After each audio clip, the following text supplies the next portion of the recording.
स्वागत है दोस्तों। आज के इस वीडियो एपिसोड में मैं इजराइल की घटना की अत्यंत सरल व्याख्या करने जा रहा हूं। केवल 20 मिनट का समय और उतने ही समय में 5000 रॉकेट हमास द्वारा इजराइल के ऊपर दागे गए। आप कल्पना कर सकते हैं, कोई भी देश हो, अमेरिका ही क्यों ना हो, जो विश्व का सबसे शक्तिशाली सैन्य मामलों में देश है, अगर केवल 20 मिनटों में 5000 रॉकेट फायर कर दिया जाए तो कोई भी देश अपनी रक्षा कैसे कर पाएगा। ये एक बात हुई। और इस घटना के विश्लेषण के साथ मैं बताऊंगा कि भारत के लिए आतंकवाद एक बड़ा खतरा है और साथ साथ एक तरफ चीन है और दूसरी तरफ पाकिस्तान है। अगर भारत के ऊपर ऐसी घटना हो जाए, 20 मिनट के ऊपर चाइना बॉर्डर से या पाकिस्तान बॉर्डर से 5000 रॉकेट या 10,000 रॉकेट इंडिया की तरफ फायर हो जाए तो फिर भारत की क्या स्थिति होगी। ये घटना का विश्लेषण इस महीने में ज़रूरी है।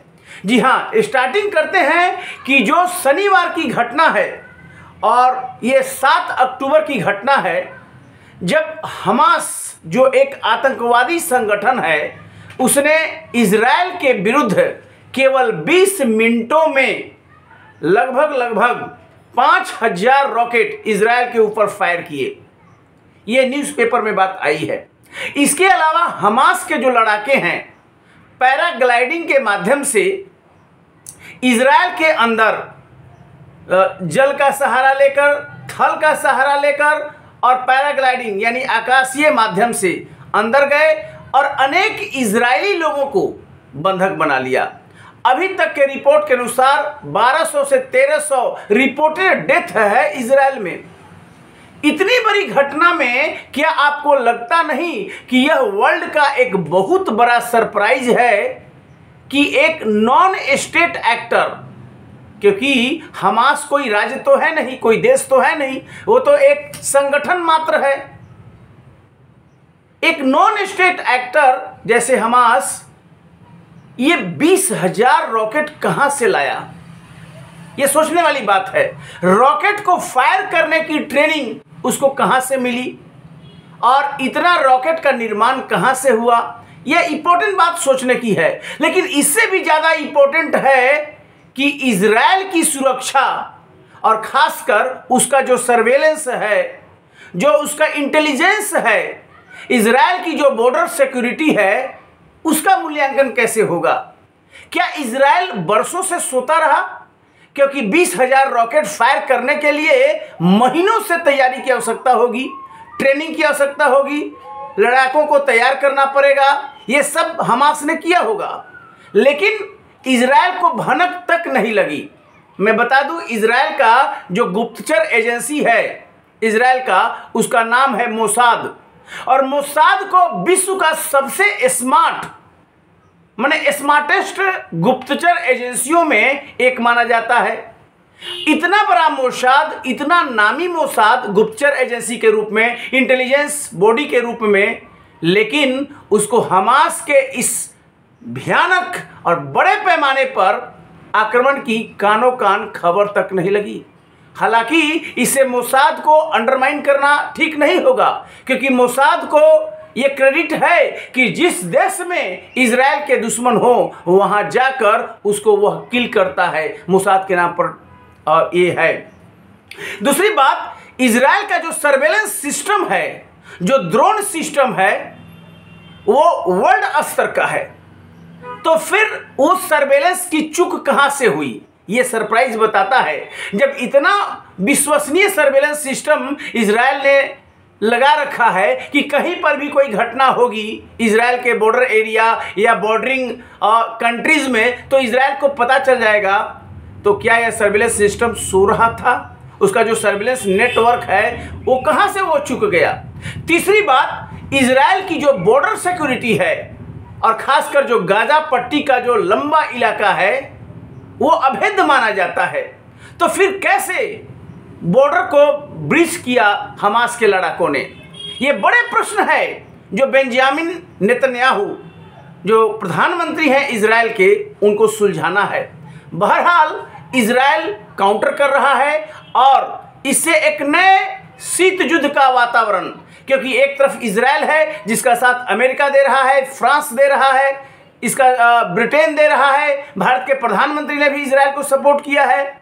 तो दूसरी तरफ हमास को समर्थन दे रहे हैं कौन? जैसे ईरान, बधाई दिया है ईरान ने हमास को, फिलिस्तीन पर काउंटर अटैक तो किया ही है, लेबनान ने समर्थन किया है, और ये तो और हमारा जो पड़ोसी देश है पाकिस्तान, उसने भी हमास को सपोर्ट किया है। Well done Hamas. तो कुल मिलाकर एक लग रहा है कि इस्लामिक देश वर्सेस नॉन इस्लामिक, इसमें दुनिया बढ़ती जा रही है। और क्या यह तृतीय विश्व युद्ध की आहट या दरवाजे तक उसकी पहुंच मानी जाएगी? क्योंकि एक तरफ रूस और यूक्रेन का युद्ध चल रहा है और वो आज भी जारी है, उसका पटाक्षेप नहीं हुआ है। तो दूसरी तरफ पश्चिम एशिया में इजराइल ने बड़े पैमाने पर युद्ध की घोषणा कर दी है, और इस युद्ध से कौन कौन लोग इजराइल के साथ में होंगे, कौन कौन विरुद्ध में होंगे, इससे ध्रुवीकरण होगा जो सैन्य बड़े बड़े राष्ट्र हैं उनका। और यह विश्व युद्ध के पहले की शांति मानी जा सकती है। हालांकि ये तो युद्ध चल रहा है, शांति नहीं है, लेकिन ये बहुत इंपॉर्टेंट बात है। और मैं ये बताना चाहता हूं कि 20 मिनट में 5000 रॉकेट फायर करना, तो क्या इजराइल का जो एयर डिफेंस सिस्टम है वो तेल लेने गया था? विश्व का सर्वश्रेष्ठ एयर डिफेंस सिस्टम माना जाता है इजराइल का। लेकिन आप भी कल्पना कर सकते हैं कि कोई भी मिसाइल डिफेंस सिस्टम हो, एयर डिफेंस सिस्टम हो, अगर 20 मिनट में 5000 रॉकेट फायर किया जाएगा तो 1, 2, 4, 5, 10 मिस तो होगा। 90% सिक्योर्ड है। इन विश्व का कोई भी एयर डिफेंस सिस्टम, चाहे अमेरिका का पेट्रियोट या कोई भी क्यों ना हो, वो 100% सिक्योर कोई नहीं है, मिस करेगा। और जो रॉकेट मिस करेगा वो जिस धरती पर गिरेगा वहां तो तबाही निश्चित रूप से मनाएगा। यही इजराइल के साथ हुआ है। 5000 रॉकेट फायर हुए हैं इजराइल पर, वो 5000 इजराइल के धरती पर नहीं गिरे हैं, जल की चंद ही गिरे हैं और वही इजराइल में तबाही मचाए हैं। तो ये देखना होगा कि ये इतनी बड़ी सिक्योरिटी जो हवाई रक्षा कवच, और मैं बता दूं जो इजराइल का आयरन डोम एयर डिफेंस सिस्टम है, आयरन डोम, और उसको इजराइल का ब्रह्मास्त्र माना जाता है।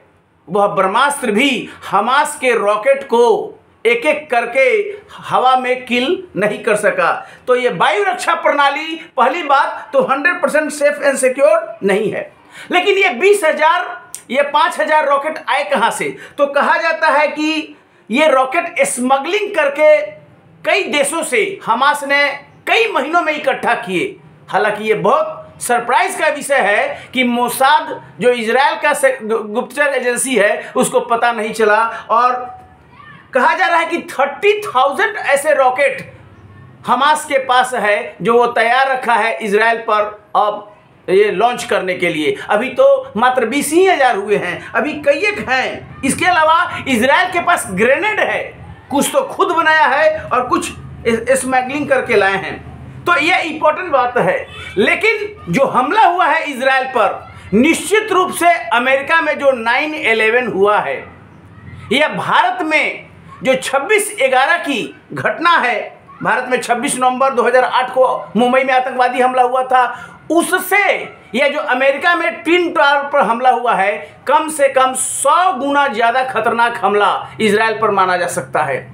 क्योंकि 20 मिनट में 5000 रॉकेट का सामना करना, और आप सोचते होंगे कि सारा रॉकेट इजराइल ध्वस्त कर देगा हवा में, दैट इज नेवर पॉसिबल, और यही हुआ है। लेकिन चूक इंटेलिजेंस की हुई है, क्योंकि 5000 रॉकेट को तैयार करना, असेंबल करना, फायर करना, ट्रेनिंग करना, लाना, ये आसान काम नहीं होता है। महीनों ये तैयारी चली होगी। लेकिन वहाँ का जो मोसाद है वो कहीं और ध्यान लगा रहा होगा, और ये उसका पूरी तरह फेल्योर है। दूसरी बात, जो सर्विलेंस है, यानी कि इजराइल जाना जाता है अपने इंटेलिजेंस के लिए, इजराइल जाना जाता है अपने वॉरफेयर के लिए, इजराइल जाना जाता है अपने सर्वेलेंस के लिए। लेकिन इजराइल का संपूर्ण सिस्टम मोसाद के हमलों को नेस्तनाबूद करने में विफल रहा। ये बहुत बड़ा बिगेस्ट इंटेलिजेंस फेल्योर माना जाएगा। तो ये इंपॉर्टेंट बात है। दूसरी बात मैं बता दूं, ये पंच नेत्र क्या हैं।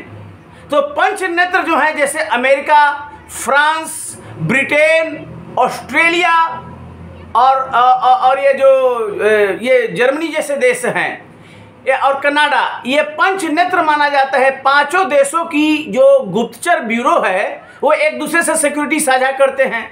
इनके अपने सैटेलाइट हैं, इनके अपने इंटेलिजेंस विंग हैं। विश्व में कहीं भी घटना घटती है तो ये 5 विजन पकड़ लेता है। अब हाल ही में निज्जर की हत्या हुई थी कनाडा में, और कहा जाता है कि अमेरिका के इंटेलिजेंस ने पकड़ लिया और कहा कि तो भारत के लोगों ने करवाया है, ऐसा आरोप है। तो कहना चाहते हैं कि ये जो 5 आंखें हैं वो क्यों नहीं पकड़ पाया हमास की तैयारी को। ये जो पंच नेत्र है वो क्यों नहीं, महीनों से ये एक्टिविटी चल रही थी लेकिन नहीं कर पाई। तो ये कितना सिस्टमेटिक क्रमबद्ध ढंग से हमास ने काम किया होगा, ये सोचने वाली बात है कि ये किस रूप में उनका प्रिपरेशन, ऑपरेशनल प्रिपरेशन चला होगा। तो ये इंपॉर्टेंट बात है। दूसरी बात, अमेरिका का तो जीपीएस सबसे स्ट्रांग है। अब भारत में 1998 में जब परमाणु विस्फोट की तैयारी चल रही थी तो भारत को पहला डर था कि कहीं अमेरिका के सैटेलाइट पकड़ न ले। इसीलिए जब अमेरिका का सैटेलाइट भारत के एरिया से, इंडियन सबकॉन्टिनेंट से दूर गया, ठीक उसी समय चुना गया भारत में जो मई में पोखरण विस्फोट हुए थे करने के लिए 1998 में। लेकिन वह जीपीएस इजराइल के विरुद्ध जो हमास का ट्रेनिंग था और जो रॉकेट को लाया जा रहा था उसको पकड़ नहीं पाया। मतलब सारे देश का इंटेलिजेंस है ना, पंच नेत्र हो गया, अमेरिका का सैटेलाइट हो गया, नेटो का आपस में कोऑर्डिनेशन है, वो सारे देश और इतने बड़े हथियारों का मूवमेंट, ये सब के सब धराशायी हो गए। तो देश की सुरक्षा के लिए एक बहुत बड़ा चैलेंज है। चाहे वो भारत पर अटैक, मान लीजिए कि मुंबई पर ये अटैक हो गया, मुंबई पर, दिल्ली पर, लखनऊ पर, एक साथ पाकिस्तान में जो आतंकवादी हैं अगर अटैक कर दें तो भारत की क्या स्थिति हो सकती है, आप कल्पना कीजिएगा।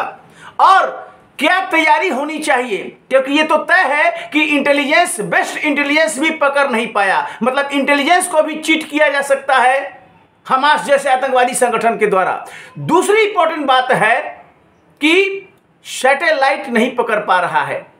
तीसरी बात कि जो एयर डिफेंस सिस्टम है, अब भारत के पास भी एयर डिफेंस सिस्टम S-400 रूस से आया है, लेकिन एयर डिफेंस सिस्टम भी 100% सिक्योर नहीं है। कुछ ना कुछ मिसाइल गिरेगा और जहां गिरेगा उध्वस्त करेगा। तो उसका क्या इलाज है, उसका क्या उपाय है? जो मिसाइल है वो आप तैनात कर सकते हैं, लेकिन वो 100% सेफ एंड सिक्योर नहीं है। वो पूरा का पूरा इजराइल का एयर डिफेंस सिस्टम विफल हुआ है, क्योंकि काफ़ी संख्या में मोसाद के जो रॉकेट हैं वो इजराइल में लैंड पर आके गिरे हैं। तो ये इंपॉर्टेंट बात है। लेकिन ये ठीक है कि इजराइल अपनी सुरक्षा करने में चूक गया, विफल रहा, लेकिन इजराइल का जो ये इतना बड़ा देश है, इजराइल का जो मतलब उनका जो आर्मी है और उनका जो डिफेंस है वो विश्व का one of the best defence माना जाता है, ऑफेंस भी और डिफेंस भी। और भारत तो अनेक हथियार इजराइल से लिया है। इजराइल ने जो ऑपरेशन जो आयरन डोम शुरू किया है उसका नाम है ऑपरेशन आयरन डोम। अब वो हर देश में अब लग रहा है कि ये ईरान की ओर जा रहा है, तो ईरान ने इजराइल को चेतावनी दी है कि हम भी तैयार हैं। लेबनान को टच कर रहा है, फिलिस्तीन है वहाँ पर। तो कुल मिलाकर इजराइल जो है अरब देशों से घिरा हुआ है और उन देशों पर एक साथ, क्योंकि उसने कहा है कि हमास ने शुरू किया है लेकिन खत्म हम करेंगे। इसकी परिणति क्या होगी ये देखना होगा और इसका इम्प्लीकेशन क्या होगा। भारत के लिए एक बहुत बड़ा लेसन है। अब देखिए कि इजराइल में विपक्ष के नेता जो पूर्व प्रधानमंत्री हैं, इजराइल में विपक्षी पूर्व प्रधानमंत्री, उन्होंने भी हथियार उठा लिया है और देश के लिए कोई सबूत नहीं मांग रहा है इजराइल में कि भाई कहां अटैक हुआ है, मुझे दिखाओ। कोई सरकार की आलोचना नहीं हो रही है। लेकिन कल्पना कीजिए इजराइल जैसा अटैक अगर इंडिया में हो जाए तो यहां का विपक्ष तुरंत सरकार की आलोचना करने लगेगा, तुरंत सबूत मांगने लगेगा कि भाई सबूत दो कि कहां अटैक हुआ है। लेकिन इजराइल का जो पब्लिक का गवर्नमेंट के प्रति फेथ देखिए, पूरा इजराइल इस समय गवर्नमेंट के साथ खड़ा है और इजराइल ने संकल्प लिया है कि वो अपने दुश्मनों को एक एक करके चुन चुन कर धरती से नामो निशान मिटा देगा। उधर अमेरिका भी सपोर्ट के लिए आ गया है। तो मेरा कहना का मतलब है कि जो डेटरेंस है, यानी डेटरेंस उस भय को कहते हैं जिस भय के कारण दुश्मन आप पर अटैक नहीं करते हैं, वह डेटरेंस इजराइल में फेल हो गया है। यानी जो आतंकवाद और आतंकवादियों को रोकने के लिए आपकी जो तैयारी है और आपका जो सिस्टम मजबूत होता है, उसको देखकर आतंकवादी आप पर साहस नहीं करते हैं, वह डेटरेंस प्रतिरोधक क्षमता इजराइल का फेल हुआ है। भारत के लिए चिंता का विषय है, क्योंकि भारत दशकों से आतंकवाद से पीड़ित है कि टेररिज्म के खिलाफ इंडिया का डेटरेंस कैसे काम करेगा। लेकिन दूसरी बात कॉर्शन, यानी कि जो कार्रवाई है एक बार घटना हो जाने के बाद उसको देखने की बात होती है कि इजराइल ने शुरू किया है। तो ये इंपॉर्टेंट बात है कि आपको इंटेलिजेंस फेलियर होगा तो आपको कष्ट झेलने पड़ेंगे। बॉर्डर सिक्योरिटी फेल हुई है, सर्वेलेंस फेल हुई है, इंटेलिजेंस फेल हुआ है, और वो भी इजराइल जैसे देश के लिए जिसके पास एडवांस टेक्नोलॉजी है, एडवांस ड्रोन है, एयर मिसाइल डिफेंस सिस्टम है, आयरन डोम जैसा ब्रह्मास्त्र है जो आकाश में आती हुई किसी भी सिस्टम को ध्वस्त कर सकता है। वह भी इजरायली नागरिकों की रक्षा नहीं कर पाया और केवल 20 मिनट में 5000 रॉकेट। सुनकर रोंगटे खड़े हो जाते हैं। हमास जैसा संगठन इतना बड़ा कैसे काम कर गया, तो ये इंपॉर्टेंट बात है। लेकिन कई देशों के लिए ये बहुत बड़ा लेसन है। अब मैं ये कहना चाहता हूं कि यह विश्व युद्ध का एक बैकग्राउंड बन रहा है। द्वितीय विश्व युद्ध भी ऐसा ही बना था, कुछ इमीडिएट रीजन आएगा और हो जाएगा। देखिए भारतीय सब कॉन्टिनेंट में देखें तो यहां पर चाइना और पाकिस्तान और भारत, ये 3 कंट्री हैं। कोई भी मैकेनिज्म डेवलप होगा तो चाइना के साथ पाकिस्तान जाएगा और भारत हमेशा यूएस के साथ जाएगा। जो रसिया का पोजीशन होगा वो हमेशा न्यूट्रल होगा, क्योंकि रसिया इंडिया को भी नहीं अटैक करना चाहता और नहीं चाइना को उसको कष्ट देना चाहता, तो रसिया में भी न्यूट्रल। लेकिन चूंकि भारत के साथ अमेरिका आ जाएगा और रसिया अमेरिका को लाइक नहीं करता है, तो रसिया को भी स्टैंड लेना पड़ेगा। उधर रसिया अमेरिका के बीच में वहां यूक्रेन फंसा हुआ है, तो यूक्रेन में युद्ध शुरू हो चुका है। रूस और यूक्रेन के बीच में युद्ध आज साल भर से ऊपर से चल रहा है। इधर अरब देश एक साथ युद्ध के स्थिति में आ गए हैं और उनका सामना इजराइल से है, और इजराइल उन पर भयंकर एक तरह से अटैक किए हुए है। वो जल थल नभ तीनों माध्यम से पूरी सेना को उतार दिया है और एडवांस टेक्नोलॉजी और एयर स्ट्राइक्स के माध्यम से घरों को ध्वस्त कर रहा है।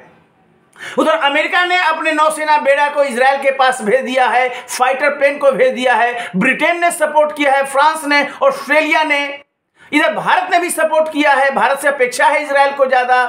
कुल मिलाकर यह स्थिति वैश्विक शांति और सुरक्षा के लिए बहुत ही खतरनाक सिचुएशन है। इससे न केवल पीस और सिक्योरिटी डिस्टर्ब हुआ है बुरी तरह, बल्कि शीत युद्ध 2.0 की शुरुआत हो चुकी है, और यही शीत युद्ध एक दिन जो है गर्म युद्ध यानी विश्व युद्ध 3.0 में तब्दील हो सकता है। संयुक्त राष्ट्र संघ की भूमिका इस समय अत्यंत ही निष्क्रिय लग रही है। यूएन की स्थापना ही हुई थी 1945 में कि वह विश्व युद्ध को रोके, लेकिन आज यूएन रूस और यूक्रेन के युद्ध को रोकने में पूर्णतया विफल रहा है। और पूरी उम्मीद है कि इजराइल का जो अटैक है, इजराइल को भी जो युद्ध चल रहा है उसको यूएन नहीं रोक पाएगा, क्योंकि वहां वीटो सिस्टम है। वीटो के माध्यम से यूएन के एक्शन को निष्क्रिय कर दिया जाता है। तो कुल मिलाकर जब वैश्विक स्तर पर कोई मल्टीलेटरल बॉडी नहीं हो तो यह स्थिति बहुत खतरनाक हो जाती है। खैर, भारत को यह देखना होगा कि भारत का जो सर्विलेंस सिस्टम है, भारत का जो इंटेलिजेंस है, बॉर्डर सिक्योरिटी है, उसको नए ढंग से भारत सरकार को विचार करना होगा। खासकर पाकिस्तान का जो लंबा एरिया है और पाकिस्तान में जो आतंकवादी हैं वो हमेशा वो भारत को टारगेट करते हैं कि अगर भारत पर इतना ज़्यादा रॉकेट एक साथ गिर जाए तो फिर भारत अपना डिफेंस कैसे कर पाएगा। ये बहुत सोचने वाली बात है। हमने देखा कि किस तरह से बालाकोट में एयर स्ट्राइक इंडिया ने किया था, लेकिन इसके बावजूद चूंकि पाकिस्तान एक न्यूक्लियर कंट्री है और इजराइल के विरुद्ध में वो लोग न्यूक्लियर नहीं है, इसलिए इजराइल खुलेआम उन लोग को रौंद रहा है। लेकिन भारत को खुलेआम पाकिस्तान के अंदर जाकर रौंदना आसान नहीं होगा, जहां की टेररिस्ट कैंप्स हैं, क्योंकि पाकिस्तान एक न्यूक्लियर कंट्री है। इसलिए भारत के लिए स्थिति बहुत खतरनाक होगी। कम से कम इतना माना जा सकता है कि भारत अपने इंटेलिजेंस को नए ढंग से सोचे, बॉर्डर सिक्योरिटी के बारे में नए ढंग से सोचे, तब जबकि ड्रोन जैसी टेक्नोलॉजी आ चुकी है। ड्रोन के माध्यम से आप पर रॉकेट गिराया जा सकता है, ड्रोन के माध्यम से बम गिराया जा सकता है। ड्रोन एक नया आर्टिफिशियल इंटेलिजेंस एआई माध्यम से संचालित हो रहा है। तो चैलेंज डिफेंस के लिए बहुत बड़ा हो गया है। इजराइल की घटना बता रही है कि देशों को अब डिफेंस को नए ढंग से सोचना पड़ेगा, क्योंकि जो ओल्ड सेटअप था that is no longer working. But अब आपको डिफेंस और कॉर्शन, ये जो वॉरफेयर के जो इंपॉर्टेंट थ्योरीज हैं, उनको पुनः रिविजिट करना चाहिए। कैसा लगा वीडियो? अपने विचार जरूर व्यक्त कीजिएगा। बहुत बहुत धन्यवाद। Thank you.